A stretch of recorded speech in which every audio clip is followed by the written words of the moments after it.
All right, let's jump right in. I want you to picture something. It's the 1950s. You're in the Sunnyside Gardens Arena. The air is just thick with smoke, with anticipation. You're right there at ringside for Capitol Wrestling, and let me tell you, the energy is completely electric. And the announcer, Ray Morgan, he's not wrong when he says there's not an empty seat in the house. I mean, the place is packed. Every single person is just glued to these larger-than-life figures about to go at it. You can just feel it. For everyone there, this isn't just some event. No, this is the center of their universe. And boom, the action kicks off. It is pure, unadulterated chaos. You can almost feel the thud of every blow. The commentators, they're losing their minds, screaming into the mics, telling you this is way more than a competition. They're selling it as a blood feud, a personal war between two guys who absolutely despise each other. But you got to listen to the words they're using. It's mythic, right? They're not just athletes. No, they're warriors, born with a killer instinct. Do you see what they're doing? They're building a legend right there in front of everyone, turning what looks like a brawl into something truly epic. So you're watching all of this raw emotion, this incredible action, and it forces you to ask the big question, right? Is what we're seeing a legitimate athletic contest, or is it something else entirely? Is there a whole different game being played here? Okay, so to get to the bottom of that, we've got to start peeling back the layers of this whole spectacle. We need some kind of key, something to unlock what's really happening inside that ring. And you'll never guess where we find that key. It comes from a pretty surprising place, a 2024 doctoral dissertation out of Germany, of all places.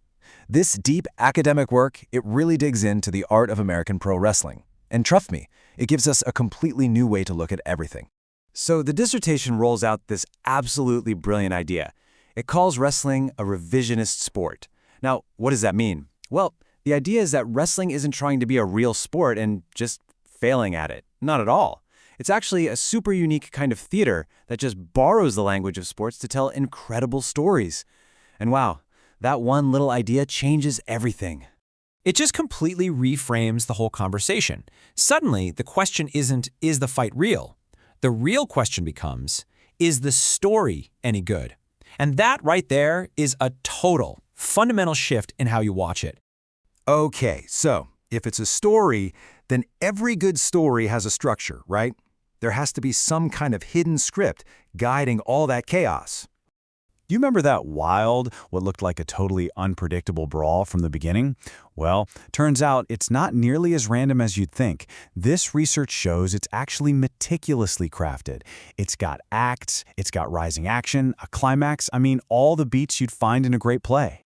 And here is the blueprint itself. The research breaks a classic American wrestling match down into 7 distinct phases. And these aren't just about moves, they're psychological phases. From the second a wrestler walks out to the moment they leave, every single beat is designed to take the audience on an emotional journey.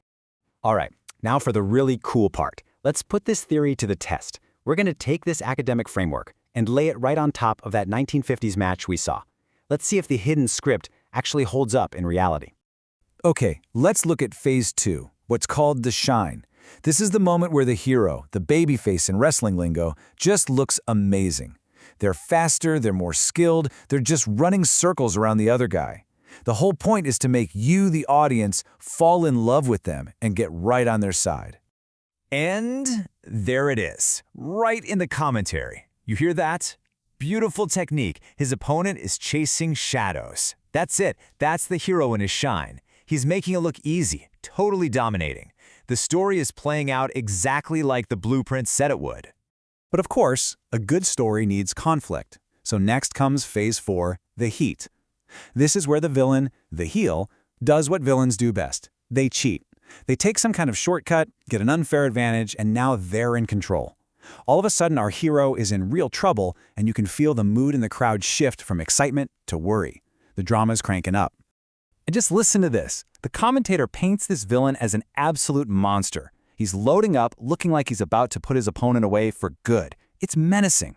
Our hero is getting beaten down, and the entire audience is just on the edge of their seat, begging for a comeback. That, my friends, is perfect heat. And then, after all that struggle, after all that drama, we hit phase 6, the finish. This is it. This is the climax of the story.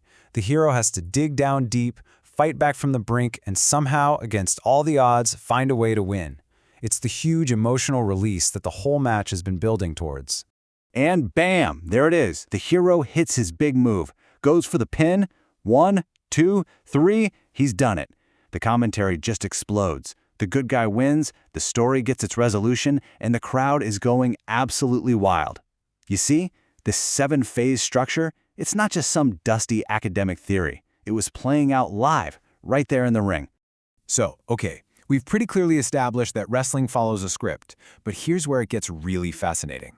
This kind of script, it's not new, not by a long shot. In fact, it's part of a very, very old tradition in the arts. I mean, just think about it for a second. Obvious heroes, dastardly villains, stories told almost entirely through physical action. These are the building blocks of theater, and they have been for centuries. Wrestling didn't invent this stuff. It just found a new stage for it. And you can draw a straight line back to 16th century Italian theater, something called commedia dell'arte. Look at these character types. You've got the swaggering, bragging Il Capitano. Well, that's just today's narcissistic heel, right? The nimble, acrobatic hero Arlecchino, that's your high-flying babyface. It's practically the same cast of characters, just wearing spandex instead of masks. And this all circles back to the dissertation's biggest point. These characters, these simple stories, they aren't just random. They're a reflection of us. They perform our cultural values on stage, what we as a society decide is heroic and what we decide is villainous. So when you look at it that way, that squared circle isn't just a place for a fight anymore. It's a stage, a modern-day Globe Theater, maybe. It's a place where these huge, timeless stories, good versus evil, hard work versus cheating, get acted out for everybody to see. It's basically a mirror held up to our culture. And that leaves us with one last kind of mind-bending thought to chew on. If the wrestling ring is really a stage, then what other stages are out there that we're completely missing?